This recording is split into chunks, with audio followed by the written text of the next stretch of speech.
This video discusses the Supreme Court decision in People of the Philippines versus Amerito S. Soliman, promulgated on April 25, 2023.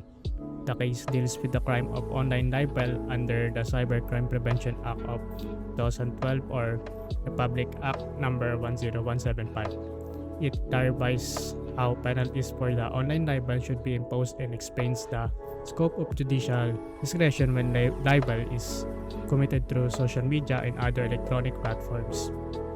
So the importance of this case lies in its interpretation of Section 6 of Republic Act number 10175, which provides that crimes punishable under the revised penal code when committed through information and communication technologies shall be punished by a penalty 1 degree higher than that prescribed by law.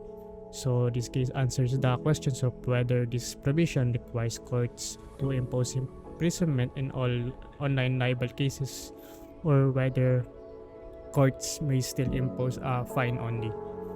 So the case arose from a Facebook post made by Amerito Soliman on January 23, 2018.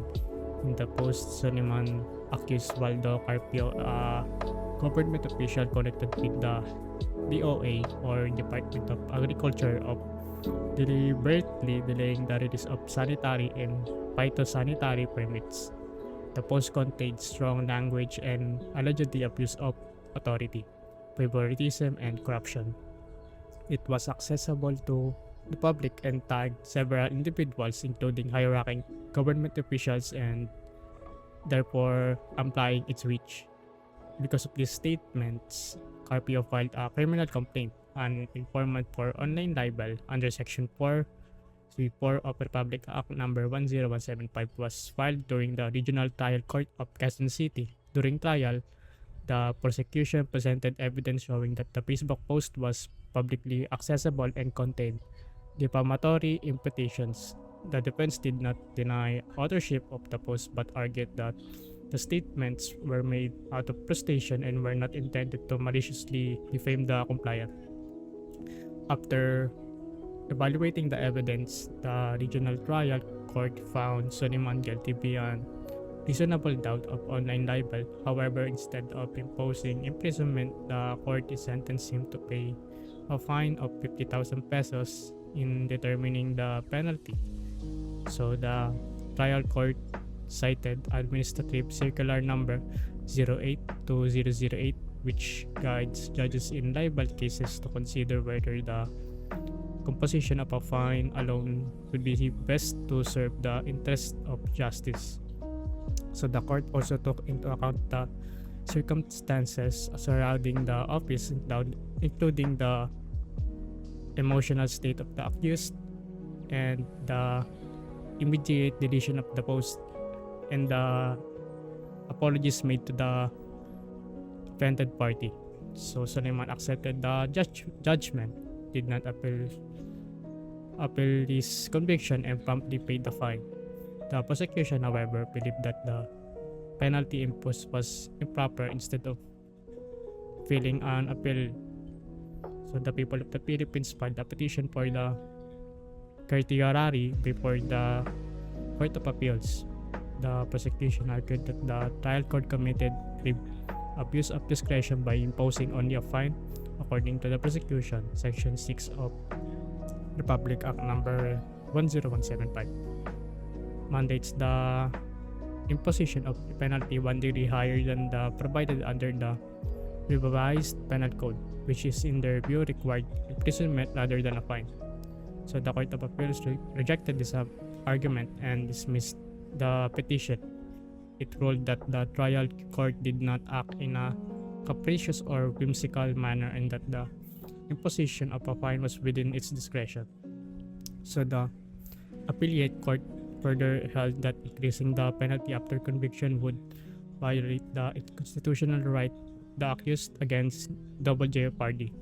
So the prosecution's motion for reconsideration was denied, prompting the filing of a petition before the Supreme Court.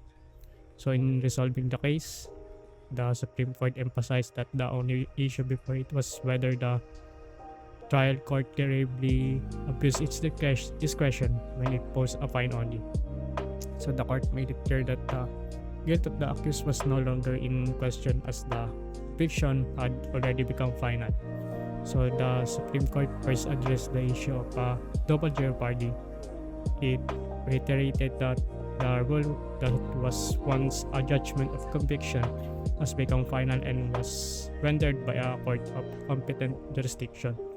So the court accused may no longer be subjected to a higher penalty, and a petition for certiorari may only prosper if the judgment was issued with grave abuse of discretion amounting to lack or excess of jurisdiction.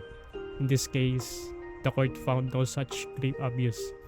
Therefore, increasing the penalty would violate the constitutional protection against double jeopardy. So then, the court then turned to the substantive issue of penalties for online libel. It is explained that under Article 355 of the Revised Penal Code, as amended by Republic Act Number 10951, libel is punishable by imprisonment or a fine, or both. So the presence of the word "or" indicates that the penalties are alternative. This means that a fine may be imposed or in lieu of imprisonment, depending on the circumstances of the case. So the Supreme Court rejected the prosecution's argument that the Section 6 of Republic Act Number 10175 mandates imprisonment. It clarified that the phrase 1 degree higher does not refer exclusively to imprisonment. Under Article 75 of the Revised Penal Code, fines may also be increased or decreased by degrees. Therefore, the penalty increase mandated by RA 10175 applies to both imprisonment and fines. So the court proceeded to explain how the proper fine for online libel should be computed under Article 355 of the Revised Penal Code as amended by Republic Act Number 10951. So the maximum fine for traditional libel is 1 million to 200,000 pesos, while the minimum is 40,000 pesos. Increasing this by 1 degree in accordance with Article 75 raises the maximum fine to 1,500,000 pesos, while the minimum remains unchanged. Consequently, the lawful range of fine for online libel is from 40,000 pesos to 1,500,000 pesos. The fine imposed on Suleiman, which was 50,000 pesos, clearly falls within its range. So the Supreme Court also addressed that apparent discrepancy between the law and the implementing rules in the regulations of Public Act Number 10175. The court noted that the IRR mentioned lower fine amounts that were based on the overall version of the Revised Penal Code. However, the court emphasized that implementing rules cannot prevail over the law itself. So since Republic Act Number 10951 had already amended the penalties for libel before the offense was committed, the courts must apply the updated statutory penalties. So the applicability of Administrative Circular Number 082008 to online libel cases was likewise affirmed. So the court explained that the circular does not eliminate imprisonment as a penalty. Instead, it recognizes that in certain cases, the imposition of a fine alone may be more appropriate and just. So the circular encourages the judges to consider the peculiar circumstances of each case, including the intent of the accused and the impact of the offense. In this case, the Supreme Court agreed with the trial court's assessment that the accused acted out of anger and frustration, promptly deleted the defamatory post and apologized to the offended party. So these circumstances justify the imposition of a fine rather than imprisonment. So several important lessons may be drawn from this case. First, online libel is treated with the same seriousness as traditional libel, and social media posts are considered publications under the law. Second, the Cybercrime Prevention Act increases penalties by degree but does not change their nature. so courts may still impose a fine instead of imprisonment when warranted.